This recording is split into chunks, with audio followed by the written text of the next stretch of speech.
প্ৰতিটো ঘৰতে এতিয়া দুৰ্দশা আৰু এয়া চাওক সন্ধিয়া পৰত সকলোৱে এতিয়া নিশা এই তেওঁলোকৰ মথাউৰি ওখ ঠাইসমূহত কটাব লগা হৈছে। এয়া মই বাঁহগৰাৰ দৃশ্য দেখাইছোঁ।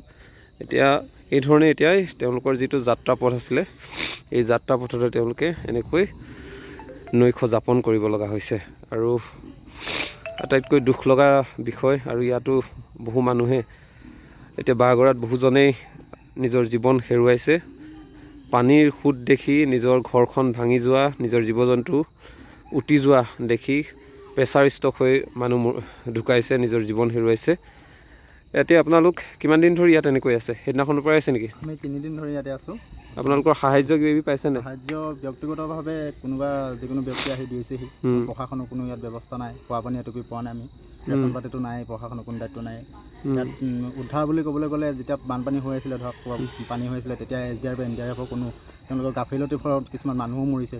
ইয়াত কোনো মানে মেডিকেলৰ কোনো কৰ্মচাৰীও নাই, যিজন দিব লাগিছিলে বা কিবা তেওঁলোকক চোৱা চিতা কৰিবৰ বাবে দিব লাগিছিলে।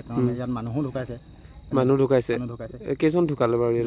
দুজন ঢুকাইছে। বাঁহগৰা অঞ্চলত এতিয়া দুজন ঢুকাইছে। এতিয়া আপোনালোকে এতিয়া ইয়াত যিটো মহো ওলাইছে, কেনেকৈ থাকিব মহ ওলালে এতিয়া কিলাৰ জ্বলাই এতিয়া পাবলৈ নাই, মম পাবলৈ নাই। এতিয়া খানা পিনাৰ কাৰণে আপোনালোকৰ চাউলৰ উপযুক্ত ধান চাউল কিবা কিবি আছেনে? নাই, চাউল নাই, ধানো নাই, চব উঠি মানে বানপানীৰ তলত পূৰা। এতিয়া শুকাই দিলেও এইবোৰ কাম নাইতো। হয়। এয়া চাওক, মই মানে আপুনি দুখ লাগিব, আপোনাৰ প্ৰতিটো অঞ্চলত প্ৰতিটো চুকত এতিয়া নাজিৰা চুকে কোণে চাৰিওদিশে এতিয়া নিজৰ সতি সন্তান লৈ কণমানিসকল লৈ এই ধৰণে এতিয়া সকলোৱে পথৰ কাষত, পথৰ ওপৰত এতিয়া এইটো বাঁহগৰাত এই ধৰণে এতিয়া জীৱন অতিবাহিত কৰিব লগা হৈছে।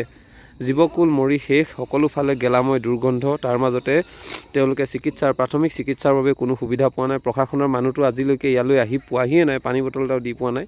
এয়াই বৰ্তমান সময়ত পৰিস্থিতি।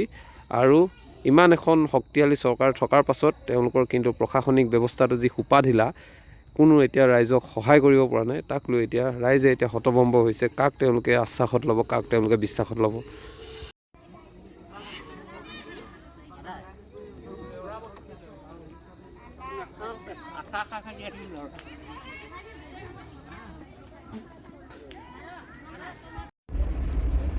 ভঁৰালটো মানে একেবাৰে হেৰিখনত আছিলে, সোঁতটো আহিলতে এই ছাগলী হেৰি বাছিলে।